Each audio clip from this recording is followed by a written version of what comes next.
अस्सलाम वालेकुम। Golden 120 vlog में आपको खुशामदीद कहते हैं। एक बहुत ही अहम सवाल, छुट्टी पर गए हुए गैर मुल्की कारकुन का हरूब लग सकता है या नहीं? इस सवाल का जवाब देने जा रहा हूं इस वीडियो में। छुट्टी पर गए हुए गैर मुल्की कारकुन के हरूफ दर्ज हो सकता है या नहीं, उस खबर को छपा है उर्दू न्यूज ने। छुट्टी पर गए हुए गैर मुल्की कारकुन का हरूफ दर्ज नहीं हो सकता। हरूब के लिए कारकुन का इकामा नाफिजुल अमल होना चाहिए। हरूब रिपोर्ट के अंतराज के बाद 20 दिन के अंदर मनसूख किया जा सकता है। यहाँ पर 20 दिन का जिक्र किया गया है। इससे पहले भी मैंने एक वीडियो बनाई थी जिसमें बताया था कि आपका हरूब कितने दिन के अंदर कफील वापस ले सकता है। वो भी उर्दू न्यूज़ की खबर थी।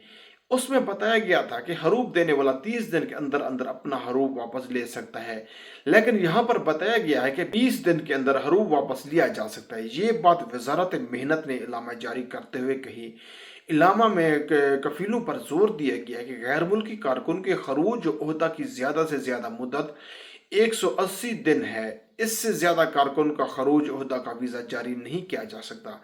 किसी भी वजह से गैर मुल्की कारकुन का कंप्यूटर बंद होने पर मुनाफिकीन को पेश की जाने वाली सहूलतों से महरूम नहीं किया जा सकता। कंप्यूटर बंद होने के बावजूद मुनाफिकीन सफ़र कर सकते हैं। वजारत मेहनत ने कहा है कि इकामा की मुद्दत में 3 माह बाकी हूँ तो उस सूरत में इकामा की तजदीद कराई जा सकती है। ये भी गैर मुल्कियों के लिए बहुत बड़ी खबर है। लोग छुट्टी जानने से पहले इकामा थोड़े बाकी होता था और परेशान रहते थे कि क्या करूं। अब इकामा अब तजदीद नहीं होगा। यहाँ पर वजाहत दे दीजिए कि आपका इकामा अगर 3 महीना बाकी है तो तब भी आप अपना इकामा तजदीद करवा सकते हैं। लेकिन आपको मैं यहाँ बताता चलूँ कि आपका इकामा अगर 5 महीने से भी ज़्यादा बाकी है तब भी आपका इकामा तजदीद हो जाता है, लेकिन उस पर कुछ इजाफी फीस अदा करनी पड़ती है। वजारत मेहनत ने अदाद शुमार जारी करते हुए कहा कि मुमलिकत में इस वक्त 90 लाख गैर मुल्की काम कर रहे हैं, जिनका ताल्लुक 100 से ज़्यादा ममालिक से है। घरेलू अमले से वाबस्ता गैर मुल्कियों की तादाद 24 लाख से ज़्यादा है।